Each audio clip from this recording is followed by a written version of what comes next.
Ini kisah para pejabat yang merendahkan dirinya, yang menghamba harta benda dan menjadikan negara dan rakyat sebagai sapi perah belaka. Saat kita semua menahan diri untuk melakukan ini dan itu, beberapa politikus dan pejabat kita malah tetap bernafsu untuk nodong sana-sini, ngutil sana-sini. Saat kita semua mencoba bertahan di tengah badai, jungkir balik melanjutkan hidup saat semuanya begitu sulit, para politikus dan pejabat juga tetap berakrobat dengan anggaran. Entah berapa ratus ribu orang yang sudah di PHK, yang usahanya bangkrut, yang penghasilannya merosot. Tapi itu tak mengurangi nafsu para pejabat rakus yang tidak punya harga diri. Menteri Kelautan dan Perikanan bersama beberapa staf khusus dan pejabat kementerian meminta cashback dari setiap benih lobster yang diekspor. Mereka memakai uangnya untuk berbelanja barang-barang mewah persis ketika kebanyakan dari kita sedang mati-matian bertahan memenuhi kebutuhan-kebutuhan pokok. Saat banyak orang kelimpungan mencari ruangan perawatan karena kamar-kamar rumah sakit sudah sesak dengan pasien COVID, Wali Kota Cimahi malah memperjualbelikan izin pembangunan rumah sakit. Dan yang lebih gila lagi, para pejabat Kementerian Sosial berikut dengan menterinya sekaligus malah menodong para vendor dengan uang cashback. Mereka meminta Rp10.000 dari setiap paket bantuan sosial. Paket senilai Rp300.000 untuk meringankan beban hidup rakyat. Tega-teganya dipotong untuk dinikmati sendiri.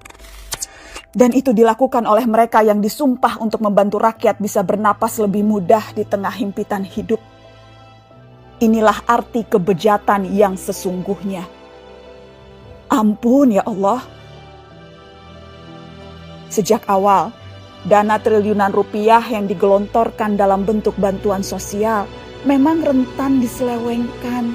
Sudah banyak yang memprediksi potensi ini.